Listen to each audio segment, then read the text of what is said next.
আসসালামু আলাইকুম। বাংলাদেশ বেতার রংপুর স্থানীয় খবরে আমন্ত্রণ জানাচ্ছি এস.এম. আরিফুজ্জামান। বিএনপির রংপুর বিভাগীয় সাংগঠনিক সম্পাদক আসাদুল হাবিব দুলু বলেছেন, বিএনপি অতীতের যে কোনো সময়ের তুলনায় বেশি শক্তিশালী। তিনি বলেন, বিএনপি 16 বছর যাবৎ একটি গ্রহণযোগ্য, অবাধ, নিরপেক্ষ ও প্রতিযোগিতামূলক নির্বাচনের দাবিতে আন্দোলন চালিয়ে যাচ্ছে। গতকাল লালমনিরহাট জাতীয়তাবাদী শ্রমিক দল আয়োজিত আলোচনা সভায় প্রধান অতিথির বক্তব্যে তিনি এসব কথা বলেন। দুলু বলেন, বিএনপি চেয়ারপারসন খালেদা জিয়াকে অতীতে অন্যায়ভাবে জেলখানায় আটক রেখে নির্যাতন করা হয়েছে, তবে তিনি কখনোই গণতন্ত্র থেকে সরে আসেননি। তিনি আরো বলেন, 2023 সালে বিএনপির ভারপ্রাপ্ত চেয়ারম্যান তারেক রহমান 31 দফা রূপরেখা উপস্থাপন করেছিলেন, যা শ্রমিক, কৃষক ও ছাত্রসহ সকল শ্রেণীর মানুষের দাবি ও অধিকার অন্তর্ভুক্ত করে। জয়পুরহাটে বিভিন্ন কর্মসূচিতে বাংলাদেশ জাতীয়তাবাদী শ্রমিক দলের 46তম প্রতিষ্ঠা বার্ষিকী পালিত হচ্ছে। এ উপলক্ষে আজ সকালে জেলা বিএনপি কার্যালয়ে জাতীয় ও দলীয় পতাকা উত্তোলন এবং শহীদ প্রেসিডেন্ট জিয়াউর রহমানের প্রতিকৃতিতে মাল্যদান করা হয়। পরে একটি শোভাযাত্রা শহরের প্রধান সড়ক প্রদক্ষিণ করে। শোভাযাত্রা শেষে দলীয় কার্যালয়ে জেলা শ্রমিক দলের সভাপতি বাবুল করিমের সভাপতিত্বে আয়োজিত আলোচনা সভায় প্রধান অতিথি ছিলেন বিএনপির রাজশাহী বিভাগীয় সহ সাংগঠনিক সম্পাদক এ.এইচ.এম. ওবায়দুর রহমান চন্দন। এছাড়া সন্ধ্যায় শহরের শহীদ ডাক্তার আবুল কাশেম ময়দানে সাংস্কৃতিক অনুষ্ঠান পরিবেশিত হবে।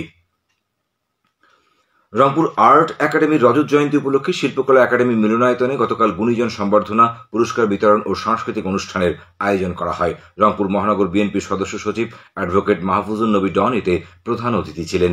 অনুষ্ঠানে শিল্পকলা, সাংবাদিক, সাংস্কৃতিক ও সমাজসেবা সহ বিভিন্ন ক্যাটাগরিতে 10 জন গুণীজনকে সম্মাননা দেয়া হয়। গাইবান্ধার চাঞ্চল্যকর অটোরিকশা চালক আনিসুর রহমান হত্যাকাণ্ডে 5 জন আসামিকে গ্রেফতার করেছে রংপুর র্যাব 13। রংপুর র্যাব 13 সদর দপ্তরে আজ দুপুরে সংবাদ সম্মেলনে অধিনায়ক লেফটেন্যান্ট কর্নেল মোহাম্মদ জয়নুল আবেদিন জানান, গতকাল গাইবান্ধা সদর এলাকায় অভিযান চালিয়ে আসামি কবির আলম, রাসেল মিয়া, শহীদুল ইসলাম ও রাশেদ মণ্ডলকে গ্রেফতার এবং রাশেদ মণ্ডলের গ্যারেজ থেকে ছিনতাই হওয়া অটোরিকশাটি উদ্ধার করা হয়। এর আগে গত 27 এপ্রিল এ হত্যা মামলার অন্যতম আসামি আরিফ মিয়াকে গ্রেফতার করেছে র্যাব।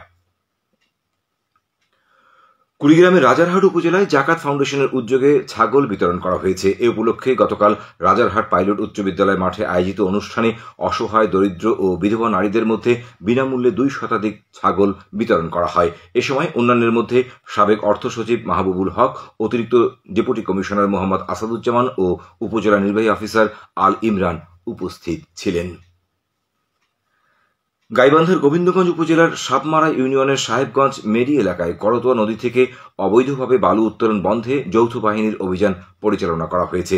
গতকাল সেনাবাহিনী গাইবান্ধা ক্যাম্পের ওয়ারেন্ট অফিসার রাকিবুল আলমের নেতৃত্বে অভিযান পরিচালনাকালে করতোয়া নদী থেকে অবৈধভাবে চর কেটে বালু পরিবহনের সময় বালু বোঝাই 2টি ট্রাক্টর আটক করা হয়। গাইবান্ধা জেলায় 3টি সরকারি মাধ্যমিক বিদ্যালয়ের একাডেমিক ভবন নির্মাণ প্রকল্পের কাজ এগিয়ে চলেছে। এজন্য ব্যয় করা হচ্ছে প্রায় 30 কোটি টাকা। প্রকল্পের আওতায় সদর উপজেলায় 2টি এবং সুন্দরগঞ্জ উপজেলায় 1টি মাধ্যমিক সরকারি বিদ্যালয়ে 6 তলা বিশিষ্ট একাডেমিক ভবন নির্মাণ করা হচ্ছে। শিক্ষা প্রকৌশল অধিদপ্তরের তত্ত্বাবধানে আগামী বছরের ডিসেম্বর মাস নাগাদ এসব প্রকল্পের কাজ শেষ হবে বলে আশা করা হচ্ছে।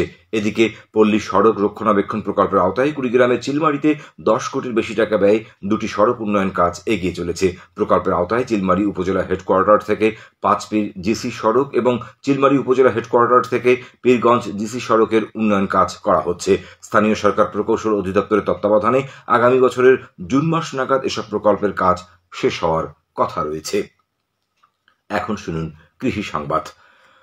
গরু পালনের পাশাপাশি ঘাস বিক্রি করে স্বাবলম্বী হয়েছেন লালমনিরহাট সদর উপজেলার মহেন্দ্রনগর ইউনিয়নের নদাবাস গ্রামের কাজল মিয়া। পরিত্যক্ত জমিতে উন্নত জাতের ঘাস চাষ করে সংসার চালাচ্ছেন তিনি।